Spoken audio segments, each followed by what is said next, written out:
Issues and Answers, an in-depth look at issues facing Tillamook County. Joining us is David Yamamoto. This is a very serious issue for Tillamook County. It's the NOAA Fisheries biological opinion in consultation with FEMA National Flood Insurance Program. There was a lawsuit that was imposed by the Audubon Society, Northwest Stillheaders, and some others. The contention was that the flood insurance program was not doing enough in reference to the Endangered Species Act. They're trying to make sure that fish habitat, especially for salmon and steelhead, are well taken care of, and yet it's really not taking into account things in Tillamook County that we've already done so well. Are we doomed? Is this going to happen no matter what? Something is going to happen no matter what. It's the severity of what we're dealing with. When you read this biological opinion, it's over a 400-page piece. The rules and regulations within it are absolutely devastating. We do have some time over the next year and a half or so where we can try to make our case, especially here in Tillamook County. This is kind of a one-size-fits-all biological opinion that's spread out over the entire state of Oregon, but this absolutely does affect Tillamook County worse than any other county in the state. That's because we have so many wide, broad, shallow floodplains, and development in communities like Pacific City and Netarts and Tillamook are going to be affected in huge ways. Land values are going to be affected. But again, what most people are not thinking about here is how it's going to affect our farming industry, especially our dairies. And it's going to have a devastating effect on dairies if it's put into place as it is currently written.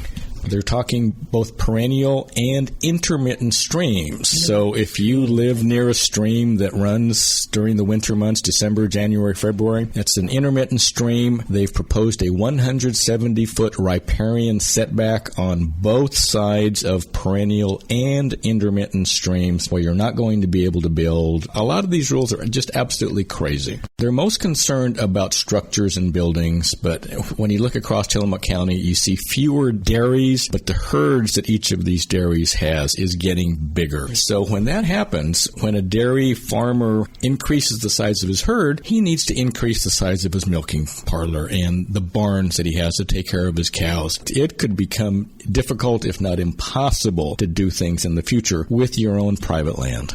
Toughest land use regulations in the nation right here in Oregon. And yet, apparently, we're not doing enough, so they want to come in and take over land use planning in this respect in the state of Oregon. Many people are calling this a federal and state overreach. They don't have the authority to do so, but they're certainly trying. At this point, we really need to make some noise. We need to talk to our coastal caucus, our state legislators, our federal partners, and explain to everyone how Tillamook County is so far advanced in clean water and fish habitat. Our farmers, our watershed councils, Tillamook County Soil and Water Conservation District, we have been working so hard over the past decades to improve water quality and fish habitat, and we're getting absolutely no credit for everything that we've done over the past decades. Those are the points that we really need to make to mitigate what the federal government is trying to do to Tillamook County. If you'd like answers about an issue in Tillamook County, email issuesandanswers@tillamookradio.com.